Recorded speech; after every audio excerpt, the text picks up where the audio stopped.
History has never spoken in a single clear voice, but it has always left patterns behind. Those patterns are not warnings carved in stone, yet they are signals worth noticing, especially in moments when the world feels tense, divided, and unstable. Many people today sense that global events are accelerating towards something dangerous. The idea that humanity might be drifting toward another world-scale conflict no longer feels abstract. One way to make sense of this unease is to look backward, not to predict the future mechanically, but to understand how societies have unraveled before. At the same time, relying too heavily on selective historical comparisons is risky because it often confirms what we already believe instead of challenging us. Rather than matching one event from the past to one event today, a more useful approach is to step back and examine broad dimensions of human life and see how they evolved at key moments in history and how they are evolving now. Welcome to Political Plot, where we cut through the noise to reveal the power plays shaping American politics. Today we are diving into how the same social anxiety, economic rivalry, political polarization, and alliance dynamics that shaped the last world wars are reappearing in modern form, creating a dangerously familiar pattern. History does not predict the future, but it shows us how these forces, when combined, can quietly push the world toward large-scale conflict. To do that, it helps to focus on four interconnected dimensions: social life, economic structures, political order, and military dynamics. These dimensions do not operate independently, they reinforce one another, and when stress builds across all of them at the same time, societies become fragile. By looking at how these dimensions behaved before the two world wars and comparing them to current trends, we can better understand why the present moment feels so volatile.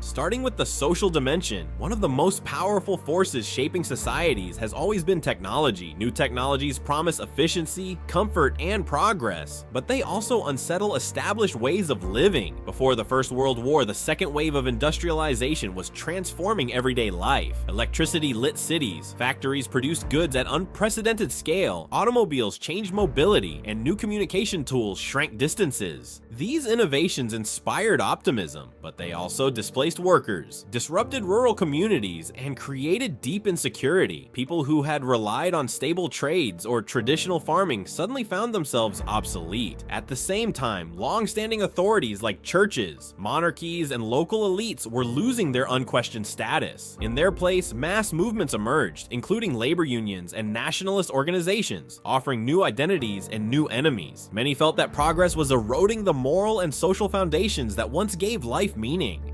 In the years between the two world wars, these tensions did not disappear. Instead, they intensified. Technology continued to advance, and with it came new fears. The concept of machines replacing human labor became so powerful that even the word robot entered popular language, symbolizing anxiety about humans becoming unnecessary. Economists of the era warned that technological change could create long-term unemployment rather than temporary disruption. At the same time, mass communication was revolutionized. Radio, film, and newspapers reached huge audiences and became tools for shaping public opinion. These media were not neutral. They amplified fears, sharpened divisions, and allowed propaganda to spread with unprecedented speed. Many people worried that modern culture was dissolving tradition, weakening family structures, and undermining religious values.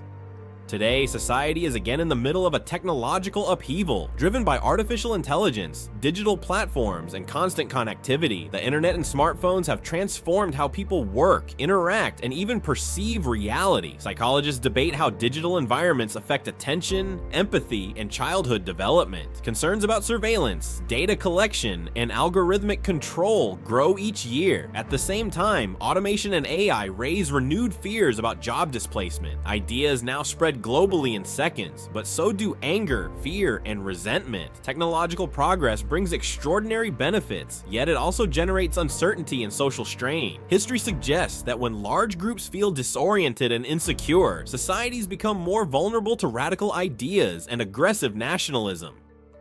Turning to the economic dimension, there are two common ways people think about the relationship between prosperity and war. One belief is that economic growth discourages conflict because destroying wealth makes no sense for rational states. Before the First World War, global trade was deeply interconnected. Britain dominated finance and commerce, while Germany's industrial output was expanding rapidly. Leaders understood that war would impose enormous costs with little economic gain. Yet war happened anyway. The lesson was stark. Economics can explain what is possible, but politics decides what actually happens. Fear, ambition, miscalculation, and ideology can override even the strongest material incentives for peace.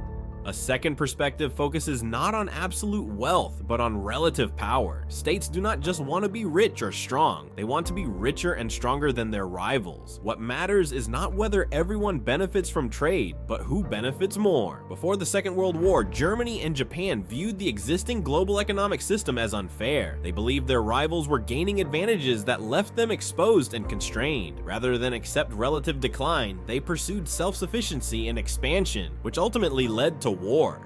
In the present day, many argue that economic interdependence, especially between major powers like the United States and China, will prevent large-scale conflict. Yet history offers reasons for caution. Interdependence did not stop the First World War. Recent shocks, such as the global pandemic and major regional conflicts, have reminded states how dangerous dependence on rivals can be. As a result, many countries are rethinking supply chains and prioritizing domestic production. Economic nationalism and strategic self-reliance are returning, echoing patterns seen before earlier global conflicts. Again, economics alone cannot determine outcomes. Political calculations, strategic fears, and perceptions of relative power play decisive roles.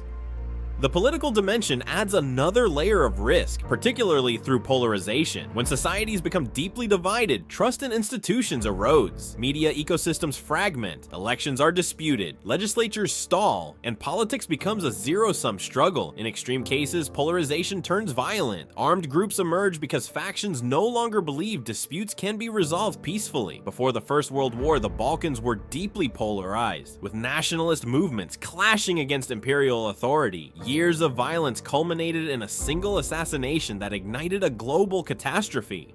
Before the Second World War, similar dynamics unfolded in Germany. The political system was paralyzed by conflict, street violence became common, and assassinations of prominent figures were frequent. Militias formed across the political spectrum, normalizing force as a political tool. This environment paved the way for authoritarian rule and war. When violence becomes routine and compromise impossible, collapse follows.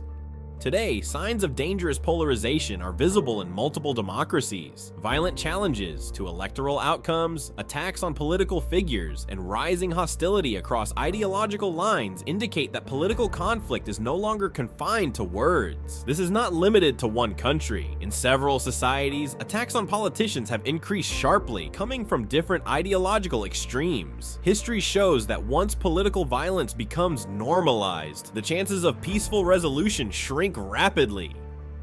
Finally, the military dimension helps explain how local conflicts can spiral into global disasters. Major wars rarely begin as world wars. They start as regional confrontations that expand through alliance systems. Before the First World War, a dispute between two states escalated because alliances pulled additional powers into the conflict. Before the Second World War, separate regional ambitions eventually merged into a global war once major alliances activated.